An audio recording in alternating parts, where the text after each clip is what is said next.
Assalamualaikum warahmatullahi wabarakatuh. Salam sejahtera untuk kita semua. Bismillah, alhamdulillah, la haula wala quwata illa billah. Perkenalkan, nama saya Ahmad Fadail, sarjana hukum Magister Hukum, dosen pada program studi Hukum Keluarga Islam, Fakultas Syariah dan Ekonomi Islam, Universitas Ibrahimi Situbondo. Sebagai seorang dosen, saya sudah bertugas di Fakultas Syariah dan Ekonomi Islam sejak tahun 2003, mengampu beberapa mata kuliah, antara lain pengantar ilmu hukum, hukum pidana, hukum pertanahan, hukum internasional, dan beberapa mata kuliah yang lain, dengan spesialisasi keilmuan pengantar ilmu hukum. Dalam semester genap ini, saya mengampu mata kuliah pengantar ilmu hukum dengan bobot 2 SKS, di mana pengambilan video kali ini dalam rangka sebagai bentuk pernyataan diri dosen untuk unjuk kerja Tridharma Perguruan Tinggi.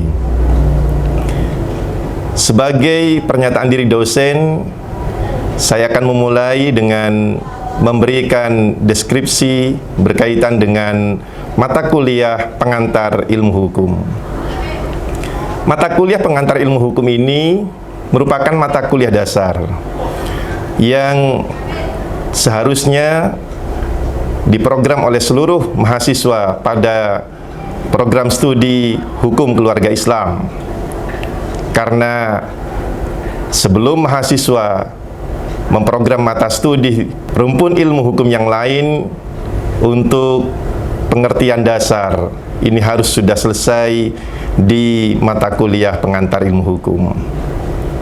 Adapun deskripsi mata kuliah pengantar ilmu hukum antara lain memberikan pandangan umum secara ringkas mengenai seluruh pengetahuan hukum, memberikan pengertian dan pandangan mengenai kedudukan hukum,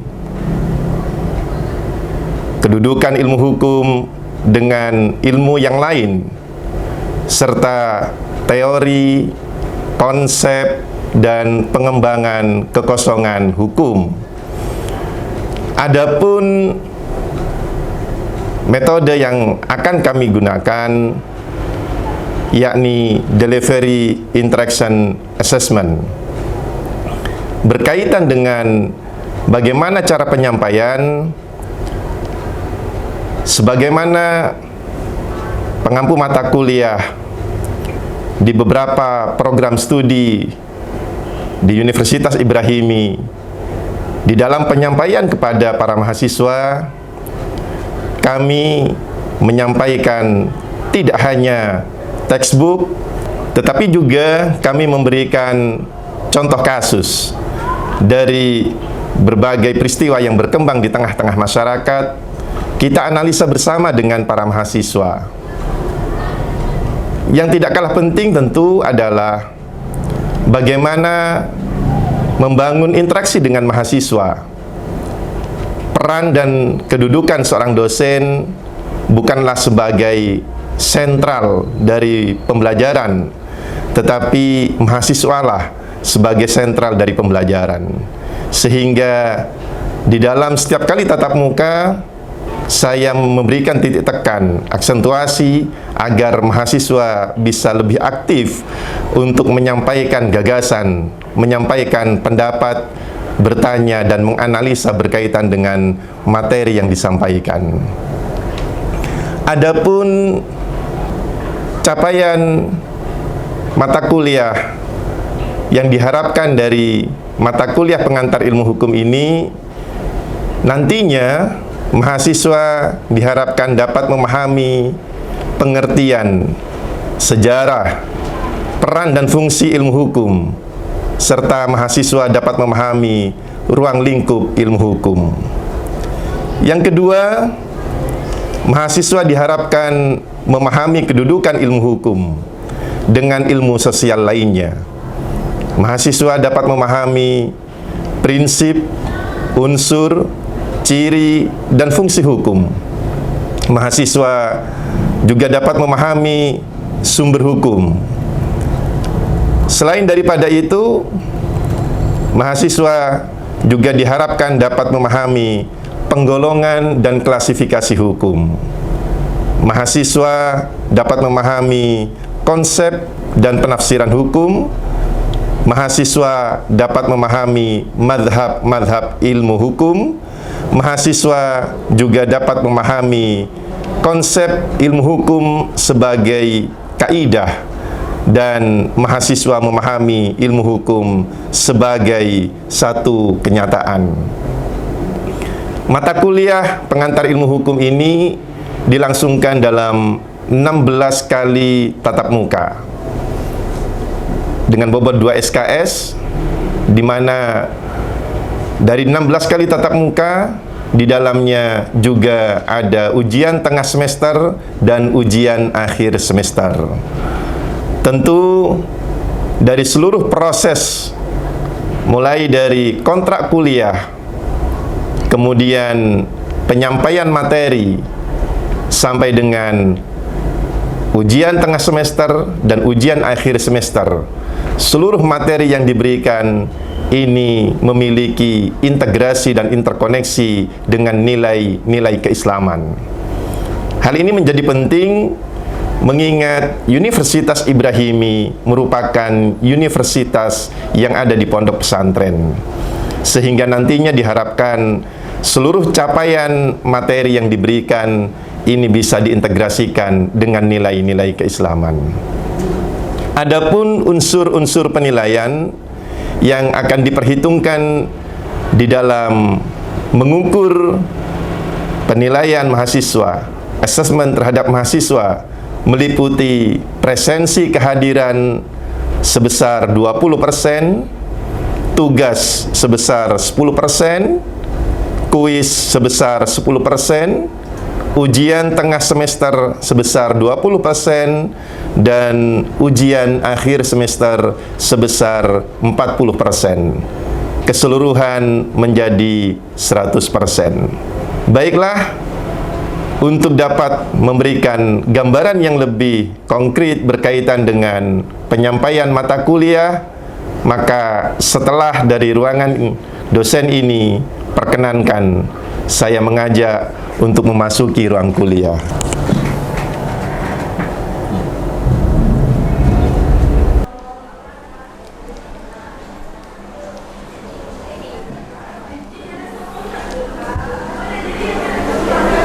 Assalamualaikum warahmatullahi wabarakatuh.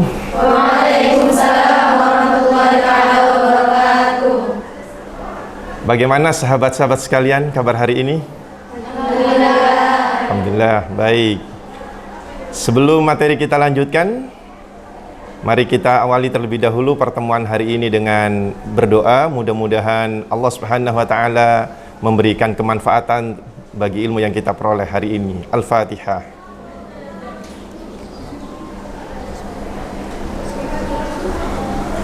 Baik, sahabat sekalian, sebelum materi hari ini berkaitan dengan subjek, objek, dan peristiwa hukum, barangkali ada pertanyaan dari pertemuan sebelumnya? Baik, sahabat sekalian, hari ini kita akan berbicara soal subjek, objek, dan peristiwa hukum. Kita mulai dari subjek hukum, sahabat sekalian. Berkaitan dengan subjek hukum ini, ada satu hal yang sangat penting, bahwa di dalam peristiwa hukum nantinya tidak akan bisa dipisahkan berkaitan dengan siapa yang memiliki kapasitas, memiliki wewenang, memiliki kecakapan untuk bertindak di hadapan hukum.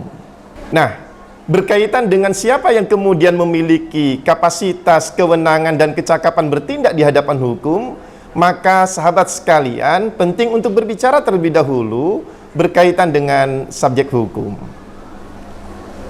Di dalam berbagai macam literatur dikatakan bahwa subjek hukum ini adalah segala sesuatu yang menurut hukum dipandang mampu untuk mendukung hak dan kewajiban. Parameternya jelas kawan sekalian, adalah pandangan hukum tentang siapa yang mampu untuk mendukung hak dan kewajiban. Nah kawan sekalian, ketika berbicara soal pandangan hukum siapa yang mampu untuk mendukung hak dan kewajiban, ternyata hukum hanya mengkategorikan dua kategori yang memenuhi syarat untuk bisa masuk sebagai pendukung hak dan kewajiban. Tidak lebih dan tidak kurang. Yang pertama adalah natural person. Dan yang kedua adalah reh person. Nah kawan sekalian, natural person ini adalah orang, manusia. Sebagaimana Allah Subhanahu wa ta'ala menciptakan kita sebagai makhluknya yang paling indah. Allah Maha Pencipta. Allah menciptakan kita dilengkapi dengan kemampuan untuk berpikir karena kita dianugerahi dengan akal oleh Allah Subhanahu wa ta'ala.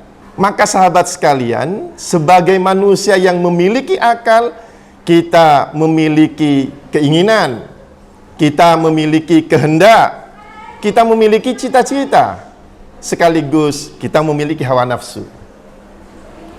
Nah, sebagai seseorang yang memiliki cita-cita, memiliki kehendak, memiliki keinginan, memiliki hawa nafsu inilah, maka manusia berkapasitas, berkewenangan, dan berkecakapan untuk bertindak di hadapan hukum. Sehingga manusia ini, karena memang sudah penciptaannya dari Allah Subhanahu wa ta'ala, maka dengan sendirinya terlek dia sebagai subjek hukum. Berkaitan dengan manusia sebagai subjek hukum ini kawan sekalian, ada beberapa yang harus kita perhatikan. Pertama, berkaitan dengan manusia yang dianggap ada di bawah pengampuan. Yang kedua adalah manusia-manusia yang berada pada usia kebelum dewasaan. Kawan sekalian, sekalipun kita sudah diciptakan oleh Allah Subhanahu wa ta'ala dalam wujudnya sebagai manusia yang dilengkapi dengan kemampuan untuk berpikir, tetapi ternyata kawan sekalian, ada di antara manusia itu sendiri yang memiliki keterbatasan-keterbatasan dari sisi akal pikiran yang diberikan oleh Allah Subhanahu wa ta'ala kepada beberapa orang itu. Nah, ketika ada keterbatasan pada akal kemampuan yang dimiliki oleh seseorang, hukum juga ternyata mengkategorikan bahwa manusia ini ada keterbatasan di hadapan hukum. Dia dianggap tidak cakap untuk bertindak di hadapan hukum. Karena apa? Karena dia pertama mengalami keterbelakangan mental misalnya. Jadi sedari lahir dia memiliki satu kondisi penyakit yang mempengaruhi tumbuh berkembangnya mental yang bersangkutan. Hidrosepalus misalnya sebagai sebuah penyakit yang kemudian akan menentukan bagaimana kondisi otak seseorang akan kelebihan cairan sehingga dia tidak mampu untuk berpikir normal layaknya manusia-manusia yang sebaya dengannya. Maka keterbelakangan mental seperti ini menempatkan orang yang bersangkutan, manusia yang bersangkutan tidak cakap menurut hukum. Yang kedua adalah mereka yang sakit otak dalam istilah hukum, sahabat sekalian. Mereka yang sakit otak, gila, stres, temperamental, maka oleh hukum juga ditempatkan sebagai orang yang tidak cakap. Dan yang ketiga adalah mereka yang karena keborosannya. Jadi seseorang yang karena tidak dapat mengontrol pola hidupnya, seseorang yang kemudian tidak mampu untuk memanage arus kebutuhan hidupnya, keuangan dan harta bendanya, maka yang bersangkutan oleh hukum dapat dikategorikan sebagai orang yang tidak cakap. Nah, terhadap orang-orang yang tidak cakap seperti ini, kawan sekalian, mereka harus berada di bawah pengampuan. Yang kedua adalah ketidakdewasaan. Pasal 330 Kitab Undang-Undang Hukum Perdata mengatakan bahwa pada dasarnya seseorang dikatakan belum dewasa ketika yang bersangkutan belum berusia 21 tahun atau belum terlebih dahulu kawin. Jadi ukuran kedewasaan menurut hukum, dalam hal ini Kitab Undang-Undang Hukum Perdata, adalah usia 21 tahun. Nah, mereka yang berada di bawah pengampuan, mereka yang belum dewasa, belum genap 21 tahun atau tidak terlebih dahulu kawin, menurut hukum dianggap sebagai orang yang tidak cakap bertindak di hadapan hukum. Ini subjek hukum yang pertama, kawan sekalian. Natural person, manusia yang karena diciptakan oleh Allah Subhanahu wa taala sebagai sosok yang sangat luar biasa, yang sangat mulia, maka dia berkapasitas sebagai subjek hukum. Baik, sebelum saya lanjutkan, ada pertanyaan barangkali. Silakan. Bismillahirrahmanirrahim. Langsung saja, Bapak dosen yang kami hormati, saya ingin bertanya Baik. perihal satu persoalan yang masih membuat saya ambigu, yakni sejak kapan manusia dijadikan sebagai subjek hukum? Ya, mungkin itu saja. Sekian, terima kasih. Baik, terima kasih sahabat sekalian. Ada satu pertanyaan menarik. Sejak kapan manusia ini ditempatkan sebagai subjek hukum? Kawan sekalian, pada dasarnya manusia memiliki kecakapan, memiliki kewenangan, memiliki kapasitas untuk bertindak yang oleh hukum dianggap dan dikategorikan dapat mendukung hak dan kewajiban adalah sejak dia lahir. Sejak manusia ini lahir, maka dia sudah memiliki kewenangan, memiliki kapasitas yang oleh hukum dianggap sebagai subjek hukum. Sampai kapan? Sampai yang bersangkutan meninggal dunia. Akan tetapi sahabat sekalian, ada satu ketentuan, yakni pasal 2 Kitab Undang-Undang Hukum Perdata, sebagai satu bentuk perluasan yang menempatkan manusia ini sebagai subjek hukum, bahkan jauh sebelum manusia itu lahir, sahabat sekalian. Ilustrasinya kira-kira begini. Saya angkat satu cerita imajinier. Sahabat sekalian, ada seorang Bang Thoyib yang memiliki istri cantik jelita. Bang Thoyib dan istrinya ini pasangan muda, menikah baru 2 tahun, baru dikaruniai seorang anak. Anaknya imut, menggemaskan. Luar biasanya kawan sekalian, pasangan muda Bang Thoyib dan istrinya serta seorang anak ini dikaruniai rezeki yang sangat luar biasa dari Allah Subhanahu wa taala. Pasangan yang baru menikah 2 tahun ini ternyata sudah punya kemampuan untuk membeli rumah sendiri. Sudah punya kemampuan untuk membeli mobil sendiri. Sudah punya kemampuan untuk berinvestasi dalam bentuk membeli beberapa bidang tanah, sahabat sekalian. Pasangan ideal yang diidam-idamkan oleh kita semua tentu saja, nggih? Pasti demikian, sahabat sekalian. Tetapi kawan, sahabat semuanya, di suatu hari tiba-tiba Bang Thoyib ini jatuh ketika yang bersangkutan baru keluar dari rumahnya. Pertolongan pertama segera Bang Thoyib dibawa ke rumah sakit, sahabat sekalian. Dokter sudah berusaha untuk memberikan pertolongan medis kepada Bang Thoyib, tetapi sayang seribu sayang, nyawa Bang Thoyib tidak tertolong, nyawa Bang Thoyib tidak terselamatkan. Sesuai dengan ketentuan Allah Subhanahu wa taala, fa idza jaa ajaluhum la yastakhiruna sa'atan wa la yastaqdimun. Jadi, ketika Allah sudah menentukan ajal seseorang, maka tidak akan mungkin lagi dapat diundurkan atau dapat dimajukan, sudah jelas tidak mungkin. Bang Thoyib sudah sampai pada ajalnya. Mudah-mudahan kelak ketika kita sudah sampai di ajal, tercatat sebagai orang yang husnul khotimah. Amin. Membawa amal baik, sahabat sekalian, yang diterima oleh Allah Subhanahu wa taala. Amin, Allahumma amin. Pertanyaannya, siapa saja ahli waris dari Bang Thoyib ini? Istri pasti. Anak yang pertama pasti. Anak yang kedua yang mana? Nggak ada. Kawan sekalian, anaknya baru satu. Tetapi istrinya sudah mulai ada gejala hamil muda. Begitu diperiksakan ke dokter ahli kandungan, ternyata sudah usia kehamilannya 4 bulan, sahabat sekalian. Apakah janin yang ada di dalam kandungan janda dari Bang Thayyib ini sebagai ahli waris juga? Ya, sahabat sekalian.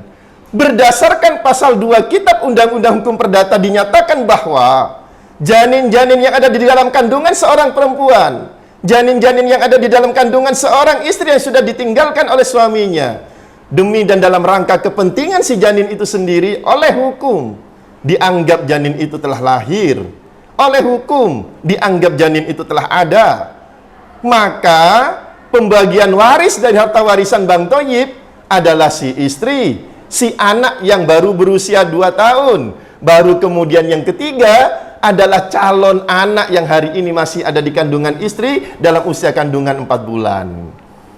Ini sebagai bentuk perluasan daripada subjek hukum.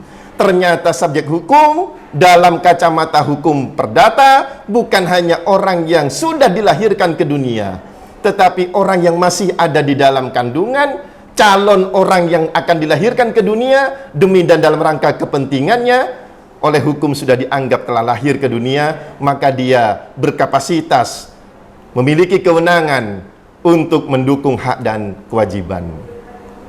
Baik, ini bagian yang pertama daripada subjek hukum, sahabat sekalian.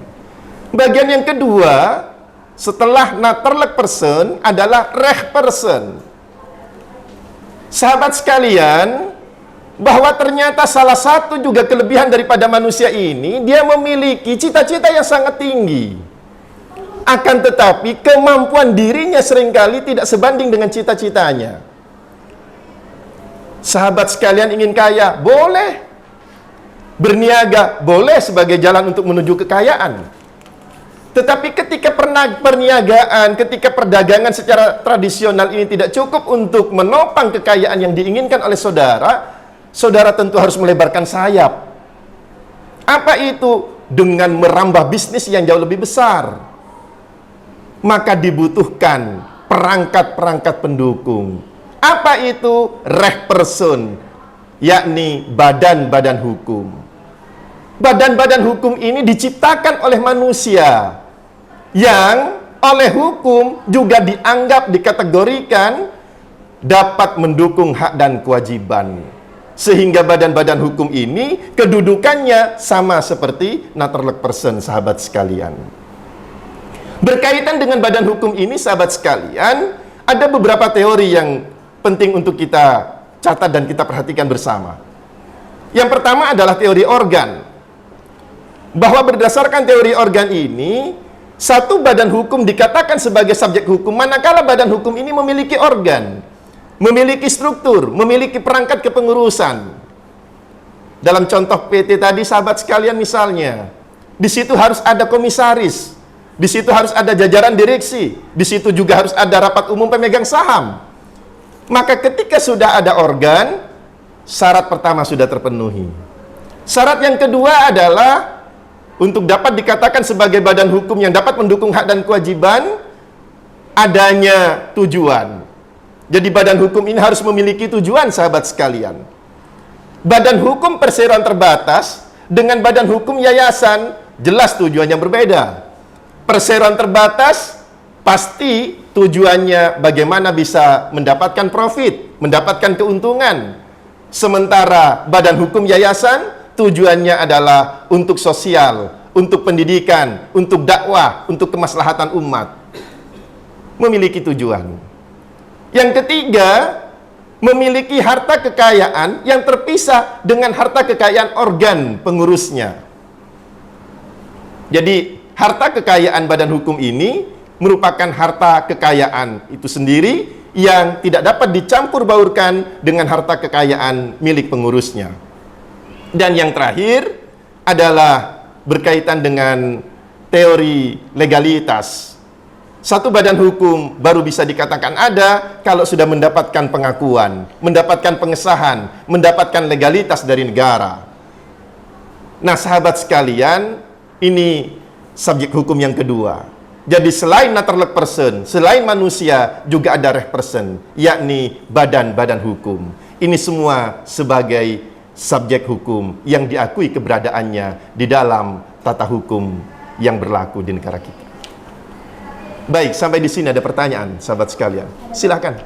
Bapak, saya ingin bertanya, Ya. bagaimana ketika sebuah badan hukum tengah mengalami kerugian dan seperti apa bentuk pertanggungjawabannya? Mungkin itu saja, Bapak. Terima kasih. Baik, terima kasih sahabat sekalian. Pertanyaan dari rekan kita, bagaimana ketika badan hukum ini mengalami kerugian dan apa bentuk pertanggungjawabannya?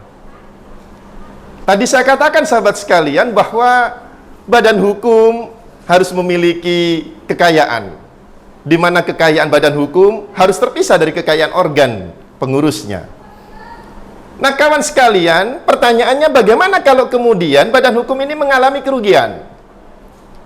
Contoh misalnya, Mbak Ayu mendirikan satu badan hukum, perseroan terbatas, PT Maju Mundur misalnya, didirikan oleh Mbak Ayu Safitri.